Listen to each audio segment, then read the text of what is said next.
definitely hurting, and it was definitely crazy to hear this now when I was doing so much other work in the community at the time.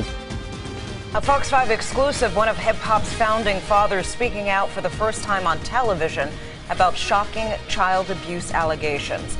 And the list of accusers is growing, and they all tell similar stories. Afrika Bambaataa being accused of sexually abusing several underage boys decades ago. Lisa Evers sat down with him for an exclusive TV interview to answer the allegations. She joins us now. Lisa. Well, Stephen Derry, Afrika Bambaataa brought peace to violent city streets, but now he is accused of a crime that is tough to forgive: molesting boys. He sat down with me for this exclusive interview, and no questions were off limits. Have you ever abused any underage boy? I never abused nobody. You know, it just sounds crazy to people to say that here you abused me. You know, my thing is, you know all my people back then. You know the hundreds of people that been around me. You know, if something like that happened, why you never want to? None of them. Party people, can you get funky? It also sounded crazy to many fans of his 1980s hit song, Planet Rock, considered one of the all-time greatest in hip-hop. Since then, as the founder of the hip-hop cultural organization Zulu Nation, he's been a visiting professor at Cornell and invited to speak around the world. He told me the accusations came as a shock. What is the motivation? Yeah, what is the motivation? What is the agenda? Do you think there is an agenda there? It's hard to say. You know, you don't know what many of these people are thinking, what is behind it. Some parts I've seen, like it could be shake-ups, you know, certain things people might have wanted. Bambaataa's chief accuser, Ronald Savage, is now 50 years old. He claims in 1980, when he was 15 and under the age of consent, playing hooky led to his first sexual experience with the hip-hop pioneer, and was followed by at least 4 other abuse incidents. I didn't have nowhere to go, so I had his number, and I called him, and he paid for the cab for me to go to his house. Savage claims through therapy he came to understand he was abused and became aware of other alleged victims. I couldn't believe it.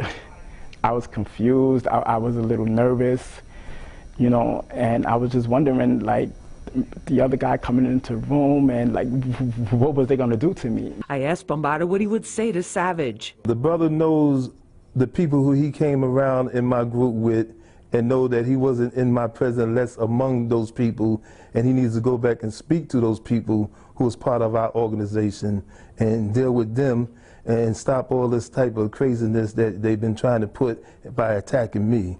And you never touched him inappropriately? I ain't touched this brother whatsoever. The allegations have set off a social media firestorm and ignited feverish debate. Since the alleged incidents happened so long ago, no criminal charges can be brought.